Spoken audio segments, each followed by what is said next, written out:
Imagine you're on the way home from your 9 to 5 on the subway when all of a sudden a man on the intercom says something in a language you don't understand. At the next stop, everybody on the subway starts getting off. Obviously, you're confused, so you begin asking around, hoping that somebody can tell you what's going on. Finally, somebody who understands you tells you that there's a 45-minute delay on the subway. You can imagine how stressful of a situation this would be, especially because you don't know what's going on, but this isn't just some hook for a college student's persuasive speech. This is a real life instance that happens to people. I have a lot of family members that are first generation immigrants from Jordan, and a lot of my cousins and relatives from Jordan, when they come to the United States and they're not too familiar with the English language, they have problems like this very often. So today I'm just going to be discussing how prevalent of an issue discrimination against non-English speakers and people who speak English as a second language really is in the United States.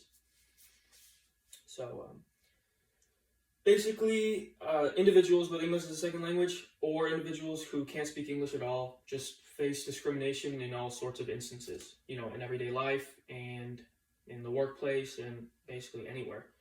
So for instance, Premier Operator Services Incorporated developed a speak English only policy, which basically prevented any of their employees from speaking a language other than English in the workplace. And there were employees who were hired specifically for their ability to speak Spanish to Spanish customers. And the company said, you can't speak Spanish unless we say it's okay, unless you speak to the customers, basically. So fortunately, this case was brought to light by the court, and they ruled it unlawful and awarded 13 employees over $700,000 in reprimands. But a lot of instances like this aren't brought to light. A lot of things like this go unnoticed and people don't know about it. Furthermore, there's a need for language accessibility during voting time. Non-English speakers who don't really understand the voting process or are unable to get information about voting basically can't participate in the voting process. Encounters with law enforcement. De-escalation can be made really difficult just because of something as simple as a language barrier between a police officer and the person they're attempting to detain or get information from. And then public transportation and road signs, anything that's not part of the daily, ordinary routine, any changes, if it's in a different language, you're not going to be able to understand what it really means or what's going on. So that seemed depressing, and it kind of is. But there are several ways to prevent minority language discrimination. We already have the baseline, which is the U.S. Equal Employment Opportunity Commission. This combats discrimination in the workplace. Basically says, you can't not hire somebody. You can't treat any of your employees different just because of their national origin. And you also have the Immigration and Nationality Act, which basically does the same thing. It prevents discrimination in the workplace. But by prevent, I mean it makes it illegal, but people can still do it, which is a sad thing. All employees should know that they have the ability to file a complaint if they're being discriminated against.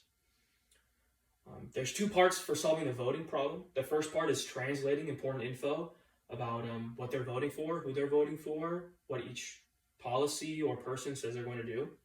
And the second thing will be providing logistical support, which is basically telling them how to vote. What is it like? How do they, register or proceed to vote for these people and all that stuff. Language line devices. Language Line is a company that provides instant translation to over 180 languages. If police forces were to adopt this device or any other kind of instant translation device, it would just be super helpful for them in the field. And then public transit needs to give translations of delays or other important information. And then for road signs, if they were to have any kind of road sign be a picture instead of words, it would be easier for non-English speakers to understand what it actually means. How do we instill these solutions? So all businesses should be required to have easily visible signs that basically inform employees or applicants of a job what their rights are. The U.S. government should pass laws that assist non-English speakers during the voting process. Poll places should have employees or volunteers that reach out to their respective communities to inform them before the actual voting time. And these volunteers and employees would both provide information about who they're voting for, and they would also help them actually do the voting process. And then as for online voting, websites should provide accurate translations for all the information. There's no reason that we shouldn't have that. We can have that done. Police forces should completely adopt the use of the language line things that I was talking about. Not only would it ease tension, but it would actually make it easier for police officers to receive information from witnesses and suspects like on site. If public transit arrival or departure time changes, an on-screen, like a visual translation of that information would be super helpful, or an auditorial translation over the PA would be super helpful as well.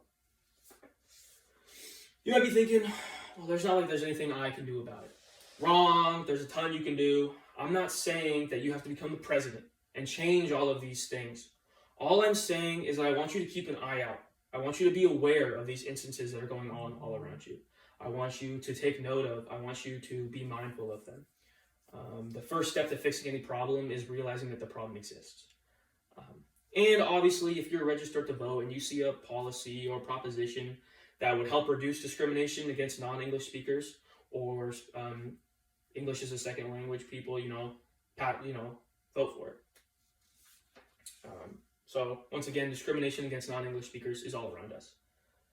Whether it comes from just a single disrespectful person or it's built into the infrastructure of our society, raising awareness of individual rights and providing translations of important information, both will help to reduce that kind of discrimination.